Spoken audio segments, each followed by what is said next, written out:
Assalamualaikum warahmatullahi wabarakatuh. Alhamdulillah rabbil alamin wassalatu wassalamu ala asyrafil anbiya'i wal mursalin wa ala alihi wa sahbihi ajma'in. Subhanaka la ilma lana illa ma 'allamtana innaka antal alimul hakim. Qala rabbi shrah li sadri wa yassir li amri wahlul 'uqdatam min lisani yafqahu qawli, amma ba'd.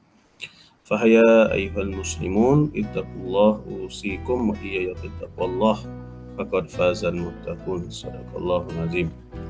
Sidang penonton, sidang pendengar, sidang hadirin, para tuan-tuan haji, puan-puan hajah, sekali lagi kita bersyukur kepada Allah SWT kerana pada hari kali ini kita diberikan nafas untuk kita hirup udara yang Allah kurniakan kepada kita, untuk kita hidup di muka bumi Allah dalam nikmat iman, nikmat Islam. Dan kali ini kita masih membicarakan kitab Mastika Hadis keluaran daripada Jabatan Kemajuan Islam Malaysia, JAKIM, membicarakan tentang perihal solat, dan kali ini ialah bab sujud sahwi. Bab sujud sahwi. Jadi saya kira tuan-tuan haji, puan-puan hajah bukan biasalah, maksudnya pernah melakukan sujud sahwi ini, namun mungkin menjadi penambahan ilmu dalam pengajian kali ini, kerana kemungkinan antara kita pernah melakukan sujud sahwi ini apabila belajar ataupun berlaku sesuatu perkara yang lupa dalam solat ataupun lalai dalam solat. Dan mungkin kita hanya mempelajari perilaku tersebut dengan secara langsung, tidak secara teori. Maknanya kita pernah belajar sujud sahwi ini secara praktikal, tidak secara teori, dan insya-Allah dan mungkin kita juga belajar secara teori dan secara praktikal, dan masing-masing mungkin bahagian masing-masing pengetahuan itu berbeza-beza. Dan namun pada kali ini kita bicara tentang teori ataupun asal usul yang berlakunya ulama ataupun menjadikan satu istinbat hukum adanya dalam solat kita ini melakukan sujud sahwi. Okey, yang lalu saya bicarakan sujud syukur, sujud tilawah, sujud dalam solat kan. Jadi kali ini sujud sahwi ini ialah sujud khusus untuk ketika mana seseorang itu melakukan ibadah solat khususnya, lalu dia terlupa ataupun terlalai ataupun apa-apalah yang berkaitan dengan kelupaan dalam solat, maka disunatkan melakukan sujud sahwi. Maka kita faham bahawa sujud sahwi ini hukumnya sunat, namun perbuatan tersebut adalah sunnah sebenarnya, kerana baginda Nabi SAW melakukan dan menjadikan satu hukum istinbat daripada peristiwa yang berlaku dalam kalangan sahabat apabila sahabat mengerjakan solat bersama-sama baginda Nabi SAW. Baik, muka surat 176 perihal sujud sahwi. Mafhum hadis riwayat Muslim, aku adalah seorang manusia seperti kamu, aku juga lupa seperti kamu. Lupa.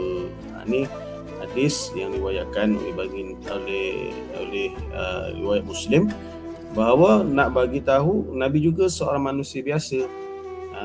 Innama ana basyarum mislukum, senya aku ini, kata-kata baginda Nabi, manusia basyarun mislukum, seperti kamu. Nabi tidur, Nabi bekerja, Nabi rehat, perbuatan Nabi itu semua sama dengan perbuatan manusia yang sebagai kita kata sifat manusia itu, makan, minum, tidur, istirahat, sebagainya. Itu maksud Nabi SAW basyarun mislukum. Kama tansawuna, seperti mana kamu lupa, kan? Aku ni manusia seperti kamu dan aku juga lupa seperti kamu lupa. Kama tansawna. Fazakirni. Bila aku lupa, maka ingatkan aku. Jadi kita tengok yang sahabat mengingatkan Nabi, kan? Tapi mengingatkan Nabi pun nak tanya dulu, kan? Memanglah kita kata Nabi, sahabat mengingatkan Nabi itu sebenarnya dalam keadaan yang Nabi yang sahabat tertanya-tanya. Jadi sahabat tanya, adakah sesuatu itu adalah hukum baru sebagainya. Dalam masa yang sama sahabat mengingatkan Nabi SAW, sebab Nabi dilupakan oleh Allah. Bukan maksudnya Nabi lupa itu saja-saja lupa, tapi dilupakan oleh Allah SWT agaknya menjadi satu hukum kepada kita hari ini yang boleh kita amalkan. Itu jangan kita kata Nabi pun lupa, kan? Tak. Allah lupakan Nabi untuk menjadikan satu istinbat. Istinbat ni apa? Untuk dijadikan hukum. Okey, kita pergi satu hadis berkaitan dengan baginda Nabi SAW terlupa dalam solat dan baginda melakukan sujud sahwi. An Abi Hurairah radhiyallahu an qala shalla bina Nabi sallallahu alaihi wasallam az-zuhra aw al-'asr fa sallam fa qala lahu zul yadain as-salah ya Rasulullah an qasad fa qala an-nabi sallallahu alaihi wasallam li ashabihi ahakku ma yakul qalu na'am fa shalla rak'atain ukhrayain summa sajadatain rawahul Bukhari. Atau kama qal, yang bermaksud daripada Abu Hurairah radhiyallahu an, katanya Nabi Muhammad sallallahu alaihi wasallam telah menjadi imam kami mengerjakan solat zuhur dan atau asar. Maknanya berlaku juga pada solat zuhur dan berlaku juga pada solat asar, dan dalam riwayat lain berlaku juga pada solat isyak. Maknanya berlaku kelupaan ini normal ialah apabila bilangan solat itu banyak, khususnya 4 ke 3 mungkin berlaku juga, kan? Tapi 2 tak semestinya berlaku, tak sepatutnya berlaku lah. Kita sembahyang subuh lupa rakaat, 2 rakaat, tak sepatutnya lah. 1 rakaat lagi tak sepatutnya. Contohnya solat witir, 1 rakaat pun lupa rakaat, itu lagilah tak betul, lagilah tak wajar, bukan tak betul, tak wajar lah. Maka kalau kita lupa ni, jaga-jaga, maksudnya imam terutamanya dan makmum juga pada solat zuhur, asar dan isyak. Ini yang kita ambil hadis, sebab berlaku ini ialah istinbat hukum ini berdasarkan hadis Nabi yang berlaku pada solat zuhur atau asar atau isyak. Sebab ketiga-tiga solat ini bilangan rakaatnya agak banyak, iaitu 4, bukan agak banyak, iaitu 4 rakaat banyak berbanding solat fardu yang lain, maghrib 3, subuh 2. Jadi kita malu jika kita lupa pada solat maghrib dan subuh. Malu sangat. Sebab apa? Tak sepatutnya, tak wajar berlaku, sebab bilangannya sedikit, bilangan sedikit. Jadi ini sahabat Nabi melihat keadaan demikian. Pada mengerjakan solat zuhur atau asar, lalu baginda beri salam. Mana sembahyang 2 rakaat saja Nabi. Sahabat ikut, anda tak boleh ikut sebab ini peristiwa pertama kali berlaku. Pertama kali berlaku, Allah lupakan Nabi supaya ini menjadi hukum. Bila kalau dalam kalangan umat kita, umat zaman ni utamanya macam zaman kita ni lah, apa nak buat bila kita terlupa bilangan rakaat, bahkan terkurang dalam solat. Dan kelebihan itu yang pertama, yang pertama, boleh kita bukan boleh lupa, maksudnya jika kita terlupa boleh teruskan solat lagi, itu pertama. Yang kedua, kebaikan istinbat hukum yang berlaku pada diri Nabi dilupakan oleh Allah SWT. iaitu kita ini disuruh untuk solat berjemaah. Tengok, bila Nabi bersemayang zuhur atau asar, dalam riwayat lain pada solat isyak, baginda turun bersalam, melihat keadaan itu, sahabat-sahabat pun bersalam, melihat keadaan itu, Zul Yadain bertanya. Di sini hikmah yang kedua dalam hadis ini, bahawa dalam solat kita dituntut untuk melakukan solat secara berjemaah, khususnya solat-solat fardu. Ya. Sebab apa? Sebab jika kita solat sendirian, kemungkinan besar kita akan berlaku lupa, sama ada 3 ke 4, 2 ke 3 dalam rakaat solat kita, khususnya zuhur, asar dan isyak ni. Tiada siapa yang nak mengingatkan kita. Kalau kita semain sendiri, kalau kita ragu-ragu, kita terlupa, tiada siapa yang mengingatkan kita. Itu hikmahnya hadis ini, ya, ataupun peristiwa yang berlaku ini, yang berlaku pada diri Nabi dan sahabat, agar ianya menjadi hukum kepada kita. Yang pertama tadi, apabila lupa, ya, kita ada caranya untuk menyelesaikan ataupun menjaga solat kita sah. Yang kedua, hikmahnya kita ini dituntut untuk solat berjemaah, kerana kalau kita lupa, makmum ataupun sahabat-sahabat lain dalam bersama solat dengan kita, berjemaah dengan kita, boleh mengingatkan. Ini pandangan saya, dan juga pandangan ulama sebenarnya, untuk hikmah solat berjemaah ni ialah ingat satu sama lain.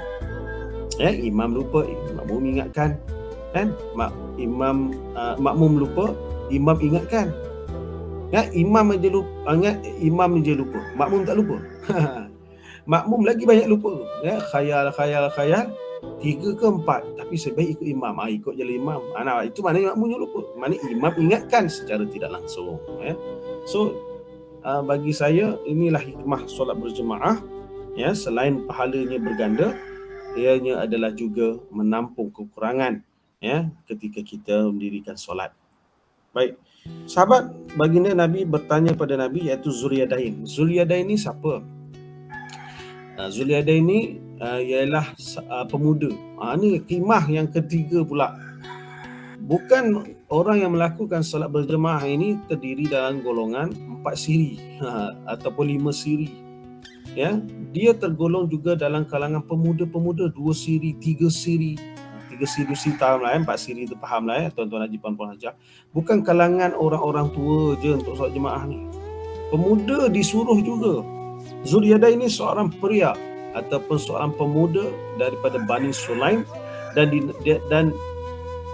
dia digelarkan Nabi sebagai Zulyadain. Zu ni makna mempunyai, Yadain ni yadun tangan, Yadain 2 tangan. Sahabat Nabi ni, Zulyadain ni terkenal sebenarnya, masyhur namanya, sebab dia antara sahabat, bukan antara lah, salah satu-satunya sahabat yang tangannya panjang berdasarkan tangan yang normal. Kalau kita ni katalah yang macam ni, dia lebih lagi panjangnya. Sahabat Nabi yang nama Zulyadain ini, Nabi gelarkan sebagai Zulyadain kerana dia memiliki tangan yang panjang, berbanding kebiasaan. Bukan maksud tangan panjang tu mencuri, tangan panjang ni maknanya Allah ciptakan tangan Zulyadain ini lebih panjang berbanding manusia-manusia lain. Jadi Nabi gelarkan dia sebagai Zulyadain. Macam saya kuliah yang lalu saya menyatakan, sahabat ni selalu digelarkan oleh Nabi, seperti Sayyidina Abu Bakar, namanya Abi Quhafah, Nabi gelarkan Abi Bakrah ataupun Abu Bakar, kerana memiliki gadis. Abu Hurairah, bapa kucing, kerana Abu Hurairah ni dia suka pada kucing. Zulyadain, Nabi gelarkan sebagai 2 tangan yang panjang. 2 tangan itu ialah merujuk ke tangannya yang panjang berbanding manusia yang lain. Maknanya kita ni boleh juga gelarkan rakan-rakan kita, tapi gelarkan yang baik-baik. Jangan kita panggil dia Dol, Dol pula nama dia Ahmad, panggil dia Dol je, tak ada maksud pun. ataupun gelar nama yang baik, ya. Jangan panggil Atan. Atan ni makna yang tak baik sebenarnya, ya.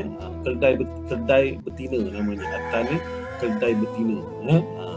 Gelar yang baik-baik. Bahkan lebih baik panggil nama dia, kan, ataupun nama gelaran yang baik, ya. Dipanggil apa? Laqab, ya. Laqab, gelaran, ya. Baik. Zulyadain bertanya pada Nabi SAW, "Ya Rasulullah, adakah maknanya benda ni pertama-tama kali berlaku, ya? Adakah sekarang ini telah dikurangkan bilangan rakaat? Sebab biasa sembahyang Zuhur, Asar, Maghrib, Isyak ni 4 rakaat. Tiba-tiba hari ini Nabi sembahyang 2 rakaat dan kami juga ikut sembahyang 2 rakaat. Adakah ini ada satu hukum yang baru yang kami kena ikut?" Mendengar pertanyaan ataupun persoalan yang disoal oleh Zulyadain tadi, ya, Nabi Muhammad SAW pun bertanya pada sahabat-sahabat yang lain. Maknanya ini hukum yang kita kata hikmah daripada hadis ini. Seseorang imam jika ianya terlupa dan ia diingatkan oleh seorang jemaah, maka imam tadi perlu meyakinkan ataupun perlu kepastian dengan bertanya dengan jemaah lain. Itu maksud dia. Macam tadi Zulyadain berkata pada Nabi, "Ya Rasulullah, adakah satu hukum baru untuk solat Zuhur, Asar, Isyak ni dikurangkan menjadi 2?" Ni bukan kasar, ni bukan solat kasar jamaah kasar kita musafir tu. Ni solat Nabi berada hadir, makna Nabi mustautin, bukan Nabi musafir. Tapi kenapa sembahyang 2 rakaat? Jadi Nabi nak kepastian, Nabi bertanya pada sahabat yang lain, "Ya sahabatku yang lain, benarkah apa yang dikatakan oleh Zulyadain ni?" Lalu sahabat-sahabat yang lain pun menjawab, "Benar ya Rasulullah, haqqa ma yakun." Benar. Ahaqqa maknanya sangat benar. Ahaqqa, kalau kata haqqa benar saja, ahaqqa sangat-sangat benar, ma yakul, apa yang dikatakan oleh Zulyadain ya Rasulullah. Ya, maknanya bila dah diyakinkan oleh sahabat yang lain yang disoalkan oleh Zulyadain, baginda Nabi SAW pun berdiri, dengan masuk balik. Maksudnya masuk balik itu maksudnya solat balik. Bukan solat balik, maknanya dirikan solat ataupun menyambunglah, menyambungkan solat Isyak ataupun Zuhur atau Asar tadi, ya, dengan 2 rakaat yang lain kemudiannya. Maknanya ditambah 2 rakaat. Bukan solat semula, tapi ditambah lagi 2. Ya, baginda pun sujud 2 kali sujud.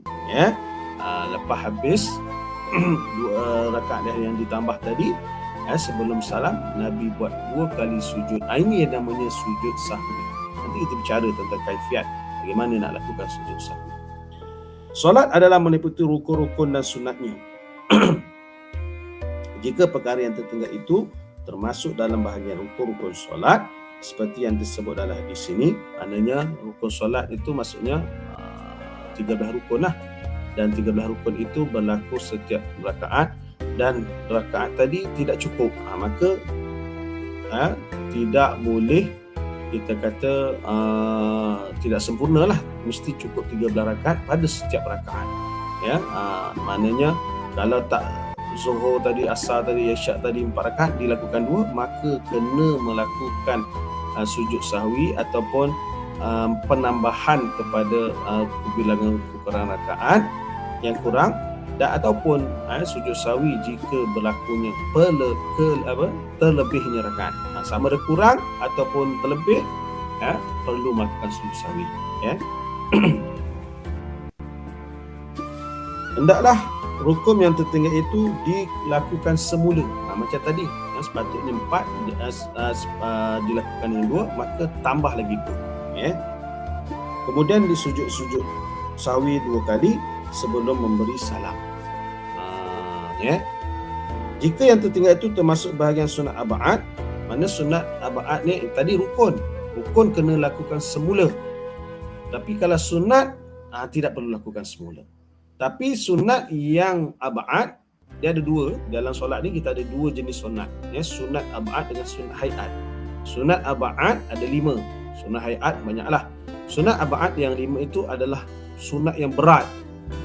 Seperti tahiyat awal, doa kunut, selawat Nabi, selawat ke atas keluarga Nabi pada tahiyat akhir, saya ulang balik, sunat ab'ad ni ada 5, iaitu tahiyat awal, doa kunut, doa tu sendiri, berdiri doa kunut, membaca selawat dan ke atas sahabat-sahabat Nabi pada doa kunut, dan selawat ke atas keluarga Nabi pada tahiyat akhir. Itu sunat ab'ad yang berat.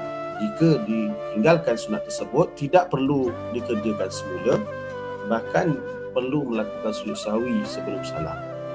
Tapi kalau kita tertinggal sunat hayat, seperti sunat hayat nak rukuk, kita tak angkat tangan takbir intiqalat, tapi sebut Allahu Akbar tapi tangan tak angkat, itu tak sama sunat hayat, tak perlu sujud sahwi, sebab dia sunat yang ringan. Contoh, jika ia tertinggal pada sunat ab'ad, memadai diganti dengan sujud sahwi, tidak perlu yang tertinggal. Tapi kalau rukun, saya sebut tadi, rukun kena dikerjakan semula. Tertinggal bila rakaat, kena lakukan semula. Tertinggal rukuk, lepas baca surah lazim rakaat yang kedua, contohnya lam yalid wa lam yulad wa lam yakul lahu kufuwan ahad, Allahu Akbar, sujud terus. Lepas tu jemaah tak tahu yang imam bersujud, jemaah rukuk, tapi bila imam bangun ataupun bangun daripada sujud, Allahu Akbar untuk duduk antara sujud, dia lupa yang para jemaah sami Allahu liman hamidah. Tengok, kenapa imam ni duduk antara sujud? Masa itu kita boleh ingatkan imam, Allah subhanallah. Jadi imam pun kenapa dia subhanallah? Nanti dia akan ingat-ingat, dia terlupa rukuk. Maka dia terus bangun dan dia rukuk. Kadang itu dia kena rukuk, dan imam bila imam tu rukuk, makmum rukuk sekali lagi lah, sebab imam dah lupa kan. Maksudnya tertinggal rukun maka dikerjakan semula, tidak boleh diabaikan. Tertinggal sunat ab'ad, memadai hanya sujud sahwi, tidak perlu kerjakan semula. Tertinggal sunat hayat, tidak perlu sujud sahwi dan tidak perlu melakukan semula. Jadi 3 keadaan lah: tertinggal rukun, tertinggal sunat ab'ad, tertinggal sunat hayat. Jelas tuan-tuan haji, puan-puan hajah. Okey. Adakah ada istimbat hukum tentang tertinggal sunat ab'ad? Ada, nanti kita akan baca hadis berkenaan tertinggal sunat ab'ad. Okey, cuma saya nak ingat tadi, dalam peristiwa yang Nabi terlupa tadi dan diingatkan oleh sahabat yang bernama Zuyadain, dan Nabi mendapatkan kepastian pada sahabat-sahabat yang lain, betul ke kata Zuyadain kita sembahyang 2 rakaat tadi? Maka di sana ada perbicaraan ulama ataupun jumhur bersepakat bagaimana berkata-kata dalam solat. Sepatutnya dalam solat tidak boleh berkata-kata. Jadi tadi sahabat tanya, ya Rasulullah, adakah boleh adakah solat ini hukum baru, iaitu dikurangkan? Tu sahabat Nabi pula tanya, tentang kepastian, dan sahabat pula jawab, sahabat-sahabat yang lain pula jawab, hakama yakun, maknanya ada 3 perbualan di situ. Satu, Zuyadain bertanya, yang kedua Rasulullah pula bertanya pada sahabat, yang ketiga sahabat pula menjawab kepada persoalan Nabi. 3 dialog. Maknanya ibaratnya berkata-kata dalam solat. Sah ke solat kita bila bercakap dalam solat? Hukum asal bersolat, berbicara dalam solat tak sah, melainkan zikir, baca-baca khusus dalam solat sahaja yang boleh. Namun dalam kategori kisah ini, di sana ulama bersepakat, berjumhur mengatakan boleh dan ianya sah kerana ia berbicara tentang solat.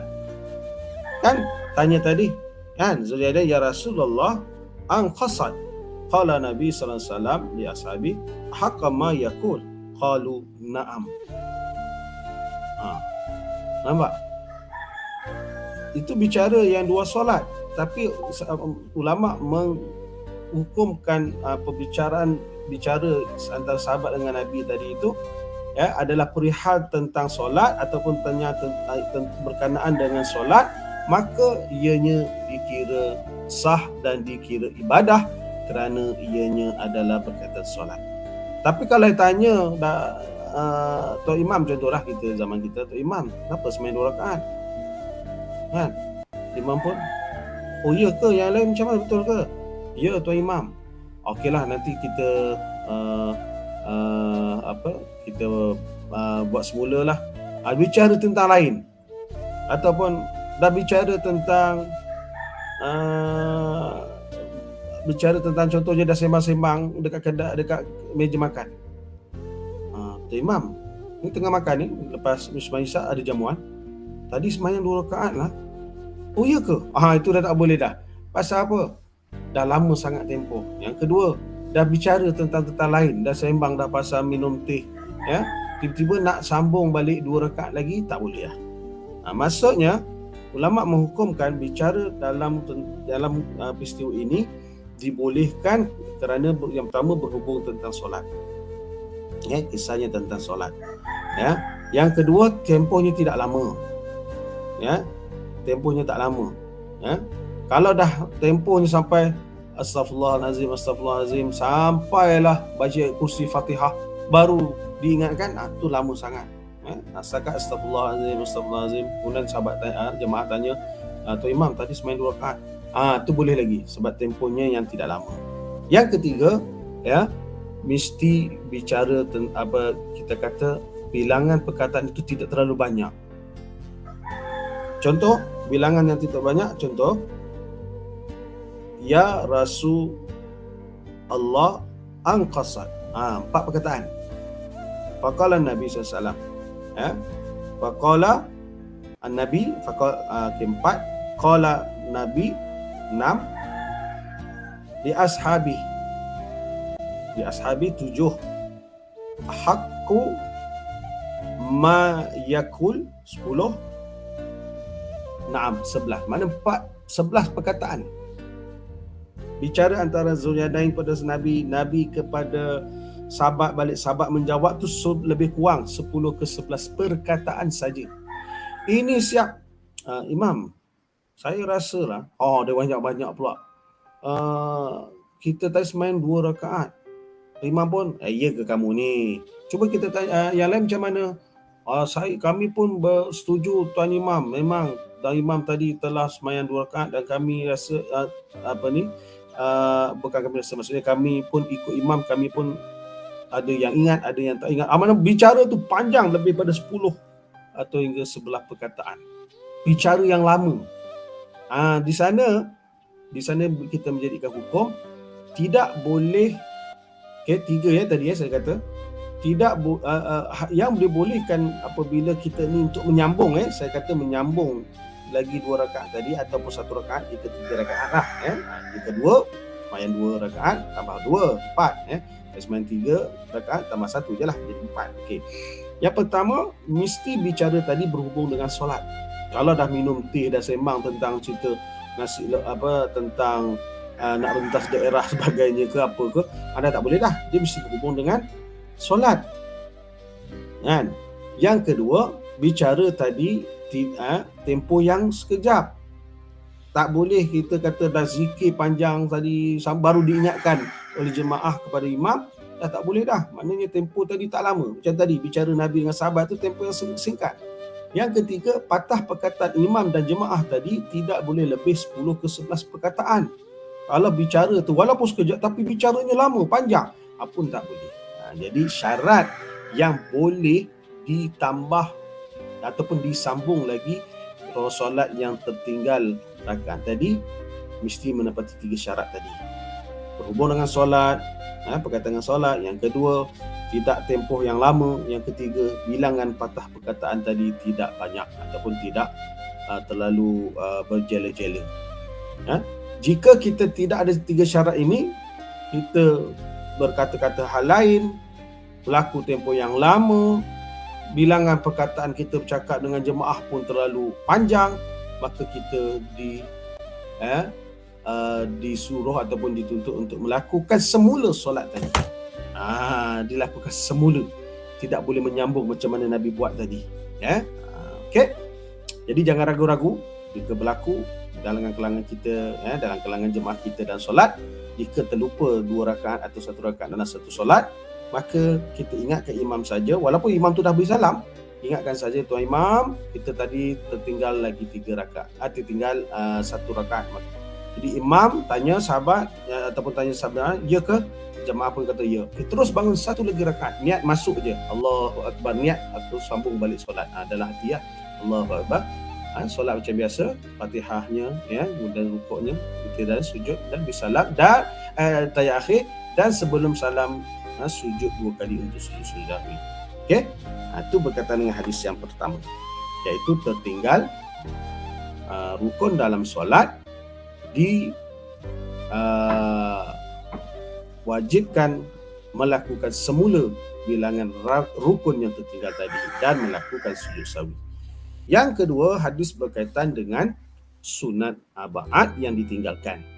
An Abdullah bin Buhainah radhiyallahu an Nabi sallallahu alaihi wasallam shalla bihim az-zuhra faqama fi rak'atain aw ulayata fi rak'atain al-ulayain ولم يجلس فقام الناس معه حتى إذا قضى الصلاة وانتظر الناس تسليمه كبر وهو جالس وسجد سجدتين قبل أن يسلم ثم سلم رواه البخاري ومسلم. Atau kama qala, yang bermaksud daripada Abdullah bin Buhainah bin radhiyallahu anhum, bahawa pada suatu hari Nabi Muhammad SAW dari imam mereka mengerjakan solat, lalu baginda bangun sesudah rakaat yang kedua dan ia tidak duduk untuk membaca tahiyat awal. Orang ramai ataupun para jemaah, para sahabat pun bangun bersama-sama dengan Nabi untuk terus solat sama dengan Nabi, sehingga apabila baginda selesai solat dan mereka menunggu selamanya, maknanya agak lama lah, tahiyat akhir tu lama sikit. Sehingga apabila baginda selesai sembahyang solat, mereka baginda selesai solat dan mereka menunggu lamanya, ia bertakbir semasa duduk dan ia sujud. Bertakbir tu bukan angkat takbir. Lepas baca tahiyat akhir tu, Allahu Akbar, itu maksud takbir tu ialah takbir intiqalat, ya, iaitu takbir niat untuk sujud sahwi, ya. Bukan angkat takbir macam takbir tu ihram tu. Takbir tu maksudnya bacaan untuk sujud sahwi itu, ya. Baginda bertakbir semasa duduk dan ia sujud 2 kali macam sujud biasa, ya. Sujud yang kita dah bicara kan, sujud ada 4 jenis. Sujud dan solat, iaitu wajib hukumnya, iaitu 2 kali sujud. Sujud yang kedua kita belajar sujud tilawah, hanya sekali sujud. Sujud yang ketiga ialah sujud syukur, juga sekali saya sujud. Tapi yang keempat yang kita belajar ni, sujud sahwi, dilakukan dengan 2 kali sujud. Okey, 4 jenis sujud. 2 daripadanya 2 kali sujud, 2 daripadanya sekali saja sujud. Jadi Nabi melakukan sujud 2 kali, iaitu sujud sahwi, sebelum memberi salam. Kemudian ia memberi salam, ya. Jadi di sini menunjukkan satu lagi hukum bahawa Nabi tidak melakukan tahiyat awal tadi yang ditinggalkan. Hanya Nabi melakukan sujud sahwi. Di sana ada hukum, iaitu jika imam terlupa untuk sujud sahwi, terlupa duduk tahiyat awal, patutnya duduk tahiyat awal, tiba-tiba dia bangun pada rakaat ketiga tanpa dia duduk tahiyat awal, mana tertinggal sunat aba'ad ataupun dia tertinggal doa kunut. Contoh, ya, ini yang jelas pada saya katakan tadi ada 5 jenis sunat aba'ad. 4 daripadanya adalah tahiyat awal dan doa kunut. 1 saja selawat ke atas keluarga Nabi pada tahiyat akhir. Okey, yang ini jarang tinggal sebab dia bacaan. Tapi perbuatan yang biasa tinggal ni ialah perbuatan, iaitu tahiyat awal dengan doa kunut. Jika imam tadi dah naik pada rakaat ketiga, terlupa pada tahiyat awal, jemaah tegur subhanallah, contoh, ya. Jangan dia duduk semula. Jika imam itu duduk semula, maka batallah imam. Sebab apa? Sebab dia dah masuk rukun yang seterusnya, iaitu rakaat ketiga. Tapi dia ulang balik untuk rakaat kedua tadi awal. Itu yang salah. Maka hukumnya batal. Jika makmum ikut juga, makmum batal. Jadi kalau keadaan tersebut, imam kena afqah, tu saya cakap, faham. Bila ditegur oleh jemaah kalau terlupa tahiyat awal, kenapa terlupa tahiyat awal ni? Tak perlu duduk semula. Teruskan macam biasa, cuma di hujung nanti sebelum salam pada tahiyat akhir, sujudlah sahwi. Itu hukumnya. Begitu juga doa kunut. Imam terlupa baca doa kunut, imam dah sujud. Jemaah ingatkan subhanallah. Kan? Jangan imam tadi naik semula. Kan? Dan makmum pula yang sujud pun naik semula juga. Dia macam patah balik. Maka hukumnya batal. So teruskan aja, hanya ditambah pada sujud sahwi je. Okay, ini bagi sunat ya, hukum sunat arba'ah yang ditinggalkan tidak perlu dikerjakan semula. Namun disunatkan untuk melakukan sujud sahwi. Tapi perbuatan terlupa tadi baru nak bangun. Imam kan bangun daripada sujud yang kedua, rakaat kedua tadi, Allah. Jemaah cepat-cepat ingatkan subhanallah. Imam tu baru pada kedudukan yang baru nak naik. Ulama jumhur mengatakan kalau kadar imam tu baru nak naik, tidak melebihi had rukuk, boleh turun balik. Tapi kalau dah lebih had rukuk dan nak berdiri, turun balik batal. Tapi kalau belum lebih pada hak rukuk, imam tadi boleh duduk balik dan jemaah ikut sama. Begitu juga terlupa doa kunut, imam tu nak sujud, Allah, baru nak rukuk, macam kadar rukuk, boleh lagi bangun untuk sembahyang, untuk baca doa kunut. Tapi dah lebih pada hak rukuk, turun je tu dan melebihi hak rukuk, jangan imam tu bangun balik untuk baca kunut. Teruskan sujud dan nanti sujud sahwi sebelum salam. Itulah ya bicara kita pada kali ini ya berkaitan dengan sujud sahwi, dan ada lagi sambungan ya. InsyaAllah kita akan sambung berkaitan sujud sahwi ini. Ada lagi dua ya, ada lagi dua hadis ya, iaitu berkaitan apabila kita melakukan ataupun terlupa ke ataupun terkhilaf ke dalam solat. Yang pertama, tersalah ataupun terlupa meninggalkan rukun, maka hukumnya kena mengerjakan semula dan sujud sahwi. Yang kedua, terlupa melakukan sunat arba'ah, tidak perlu lakukan memadai dengan melakukan sujud sahwi. Dan yang ketiga, yang keempat ini, insyaAllah kita sambung berkaitan dengan sujud sahwi ini. Apa lagi yang kita kata perlu melakukan sujud sahwi jika kita melakukan kekhilafan dalam solat ya. Hadis yang ketiga ini ialah berkaitan jika terlebih pula bilangan rakaat, bagaimana kita nak penyelesaian bagi kita yang terlebih rakaat. Yang hadis yang keempat pula iaitu berkaitan dengan sak wasangka ya, ataupun bukan sak wasangka, berlakunya was-was lah, berlaku syak ataupun was-was dalam solat pun bagaimana kita nak menyelesaikan keadaan itu. Dan yang kelimanya, kita bicara apakah bacaan zikir khusus, adakah ianya ada bacaan khusus dalam zikir ketika kita sujud sahwi. InsyaAllah kita akan sambung ya, perihal solat berkaitan dengan sujud sahwi, bahagian yang kedua pada kuliah takmir kita pada akan datang. Sekadar itu, ampunan maaf. Aku qauli hadza wa astaghfirullahi wa lakum. Assalamualaikum warahmatullahi wabarakatuh. Sekian, terima kasih.